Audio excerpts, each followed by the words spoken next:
Hi there, yep, that's right, you've guessed it, it's the great and glorious Nick Dutch back on the camera again one more time. Now, there was a inference, shall we say, placed in the comment section by one of my regular viewers about a particular subject which I think could be best illustrated with the help of the writings of Alphonse Louis Constant in Transcendental Magic. Now, Transcendental Magic is a book which not every occultist likes, not every New Ager regards very highly. I personally do, because there's little pearls of wisdom in the writings of Alphonse Louis Constant that if you can filter through all of the Kabbalistic jargon and the Hebrew letters and then just come down to some of the basic things he's trying to communicate, it doesn't seem to be in any form of contradiction against any of the writings of, let's say, the Chaos Magicians and even Aleister Crowley and a few other key occultists. The way in which he communicates is rather difficult. Obviously, it's an old-fashioned book, it's written in rather old-fashioned language, and that can be rather difficult for a lot of people. But if you pay attention to some of the things which he says, you'll notice there's a great correlation between the writings of modern-day occultists and, of course, the writings of Alphonse Louis Constant.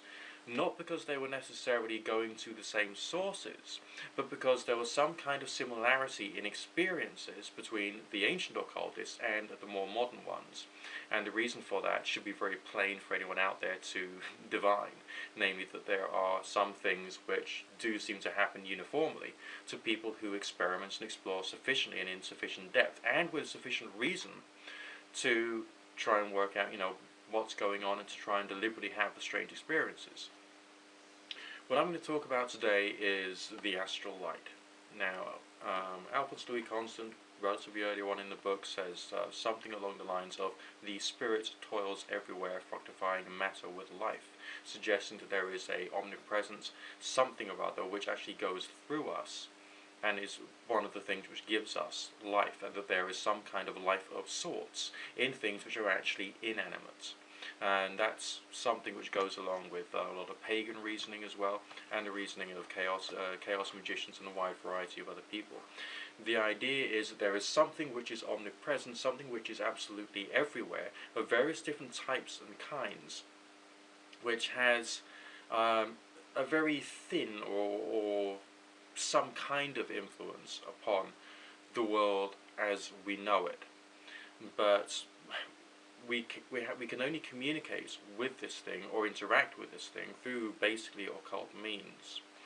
Now, when I'm talking about the translucid or the astral light, which is the word which Alphonse Louis Constant used to talk about these phenomena, the word translucid essentially refers to the imagination which is used in a ritualistic way, in a religious state of mind, to try and achieve something, which I personally would suggest would be in a much more focused or extreme state of consciousness, or meditation, or indeed a heightened religious state of mind, in order to be able to bring about that particular variety of change.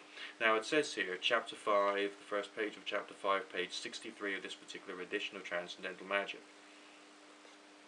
What is called the imagination within us is only the soul's inherent faculty of assimilating the images and reflections contained in the living light, being the great magnetic agent.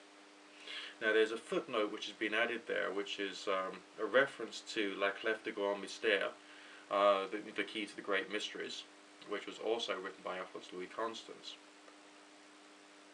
It is said elsewhere that the universal light is comparable to divine imagination, and that this world, here, which suffers incessant mutation, though it remains invariable as regards the laws of its configuration, is an immense dream of God. So our world is being influenced by it to a certain degree, and our world is to a certain extent illusionary, and that there is a greater reality basically out there somehow. That's basically the inference there.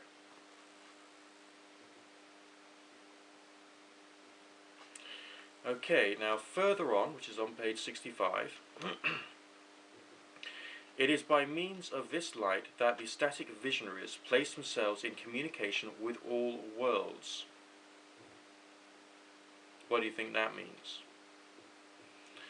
It's the use of the imagination, controlled, trained, to either receive or to transmit, so that you as a practicing occultist can find a way of dealing with the various energies which are out there. Alphonse Louis Constant also uses another word for this, which overlaps with the meaning of astral light as well as translucid. Translucid being the imagination, and astral light being the omnipresent, weird energy which is around us.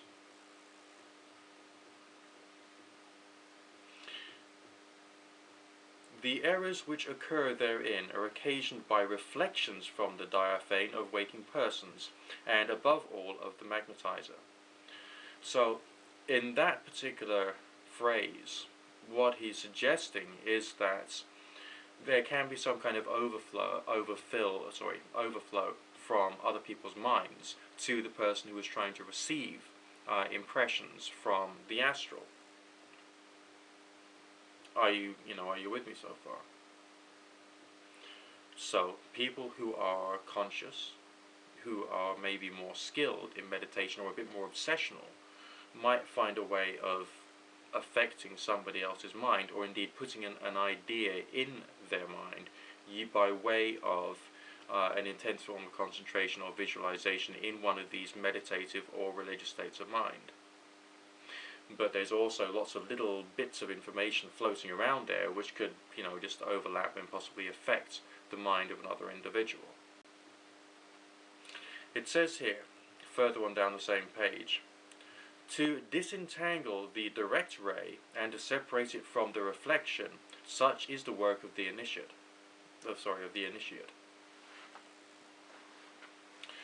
So, to be able to work out what is basically true, and a clear impression, as opposed to something which is spurious and has come from another source, is essentially part of your job as a person who is learning how to become more of a psychic.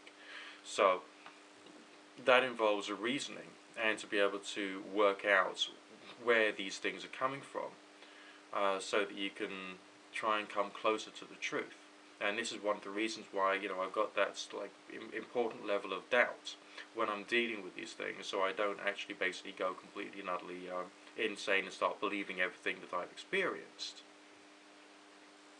which is, I would say, pretty essential, because you've got to try and keep your marbles no matter what. The forms of objects, being a modification of light, remain in the light where the reflection consigns them. Hence the astral light, or terrestrial fluid, which we call the great magnetic agent, is saturated with all kinds of images and reflections. So somewhere out there, there is information about all kinds of different things, but not necessarily things which are still there. I once knew a medium who attempted to do an astral projection exercise to the house of someone that they didn't actually know. And when they described everything that they saw in the astral vision, it was the positions of all the furniture was correct, but not the way they were at that time, but the way that they used to be prior to the people in the house rearranging all the furniture to try and basically make more space. So there was still some impressions in the astral, so to speak, of objects which had essentially been moved, but the impressions were still there, and that's what the psychic was seeing. When we sleep, the spectacle presents itself spontaneously before us, and in this way dreams are produced. Dreams vague and incoherent, if some governing will do not remain active during the sleep. So essentially you need to learn to control your dreams. Now, further on, he's talking about the use of the pentagram to try and control spirits, which different people choose to believe in or not. But one thing that's mentioned here actually requires a bit of elaboration. So let's just go into that now. Thus, by means of the pentagram, spirits can be forced to appear in vision, whether in the waking or sleeping state, by themselves, leading before our diaphane their reflection, which exists in the astral light, if they have lived, or a reflection analogous to their spiritual logos, if they have not lived on earth. So, if you want to deal with a spiritual force, but you invent it, you make it up, then you create over a long period of time ritual invocations to this one particular spirit. But this is a spirit that you've never heard of. It doesn't look like any creature on earth. It isn't anything like any person you've ever known has ever existed on the face of the planet. There may be something which somehow relates to the imagery, or relates to the ideas similar to that particular concept, which is somewhere out there, and you could be calling that into your, ritual circle or working space or meditative space or whatever you want to call it. It could therefore have some form of potential existence in the astral light. Out there in the universal bioplasma, singular imagination of God, so to speak. But it's not necessarily something that other people have written about or spoken about, or anything which has, any known existence of any particular type. And this is also something which the Chaos Magicians talk about. Because you make up a spirit. You create a sigil which is supposed to represent something which is a representation of your will or your energy. It's made up. But it has some form of hypothetical existence out there in the astral world. Now, let's go back yet again to the beginning of the same chapter. And think very carefully about the words. It says here, what is called the imagination within us is only the soul's inherent faculty for assimilating the images and reflections contained in the living light, being the great magnetic agent. So what Alphonse Louis Constant is talking about here is the use of and control of the imagination as a means of seeing spirits, as a means of controlling spirits, as a means of creating or inventing spirits, and as a means of invocation or summoning the energy of a spirit.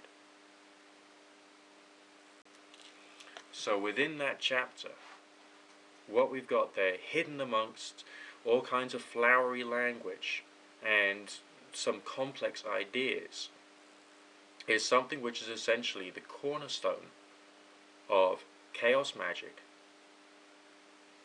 thelemic magic, Wiccan magic, and essentially everything that occultists hold dear. But these ideas have come about through my understanding, through experience, and not through reading. Okay, because I had my strange experiences first, and I then started reading into it. And what I, in inverted commas, discovered, because I don't know if you can use that word when dealing with this kind of stuff, is not at variance with some things in the writings of Alphonse Louis Constant. But I had those experiences first, before I started reading into it. What the kind of occult academic side of things has done for me is to crystallize my understanding as to how this phenomenon could work. Little things, little pearls of wisdoms in the writings of Crowley, just like inflame thyself with prayer. Because from my experience, using religion as a tool seems to be an interesting and practical way of bringing about some kind of strange experiences. And the way in which Alphonse Louis Constant explains some of the mechanisms by which this strange stuff can occur just adds that little bit more information. But remember, he uses the idea of the imagination. And a lot of the book is dedicated to quite a complex way of using ritual. So he's already pointing to the use of religion. So it doesn't matter what religion you are, as long as you can learn to control the mind and the visualization, the visual faculties that you've got, the faculty of imagination that you've got, it's probable that you will be able to bring about some kind of strange experience with the passage of time. I'm sure of it. This has been Nick Dutch, signing out for now. God bless.